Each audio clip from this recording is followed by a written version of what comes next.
Hi there folks, welcome back to Mossy Roots Farm. I'm gonna nibble on some yellow wood sorrel here. This is why I really enjoy learning some plants, because I can take that, plop that right in my mouth, and now I'm eating. And that's not even a garden vegetable. That's just something that grows naturally in yards if you don't mow it. So, but anyhow, bigger gardens. We're gonna talk about bigger gardens. Starting out in bigger gardens, what to do with bigger gardens, whatever you want to discuss. So what we've done is something called a back to Eden garden, which is mulch, and that's it. You want undyed, untreated, regular old generic mulch. If it's moldy, if it's rotting, if it's whatever, that's perfect. Because in the fall, you want to put a layer of mulch on over top of everything, because all fall and all winter it'll start to decay. Then in the spring, you put a fresh layer over. And what that does is, I'll come over here and show you where these tomatoes have not exploded. What that does is it allows your weed pressure to stay minimal. I don't know that my wife has weeded this bed at all. Maybe early on, and that's it. And like you can see in with all these peppers, there's hardly any weed pressure. Now there's weed pressure around the outer edges here, you know, where our grass is, where our grass needs cut. Oh look, I think these are chocolate peppers. But I don't know that you can see them because they're black. But anyways, so this back to Eden garden's been fantastic. So what this allows you to do is the mulch holds moisture when it rains. So let's say you're in an environment where it doesn't rain all that often. This will hold your moisture. You'd be able to water it once a day, once every other day, once a week, depending on environment and what your plants require. So that'll be great.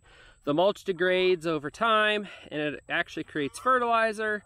And it does not matter if you use pine mulch or if you use hardwood or softwood or any of that. It really doesn't matter, because it apparently does not leach. So like, pine has chemicals in it that makes the soil very acidic, so that plants don't grow underneath of a pine tree. That's why you see very little plants underneath of a white pine or something that drops its needles, because it's very acidic. Well, it doesn't matter in your garden because it all decays and ferments basically anyways, so it doesn't matter. What we did is we just put stuff on in the fall or the spring, I forget which one, on top of our regular garden, and then we planted in it. This next year, when all of this is dead, we're gonna cut it all up, probably run a mower across it or something, or a weed whacker. Get all this cut up, and then we're gonna leave it on the bed, the garden bed, and then we're going to put mulch over top of it. Then in the springtime, when we're ready to plant, we're gonna put mulch over top of it again, and then we're gonna plant everything into it. That second layer of mulch provides a good clean base to start growing your plants, and then as the roots start going down in, it gets into the decayed plant matter and all of the really good nutrients, and then it goes from there. So we're going to be doing that this year, but we have had lots of luck. The only thing we've not had luck with is our tomatoes, but we've got blight, and there's some other stuff with that too that we've got going on. So like here you see a tomato plant all the way up to where that T-post is, and actually I think just on the inside of that T-post is where it was actually planted.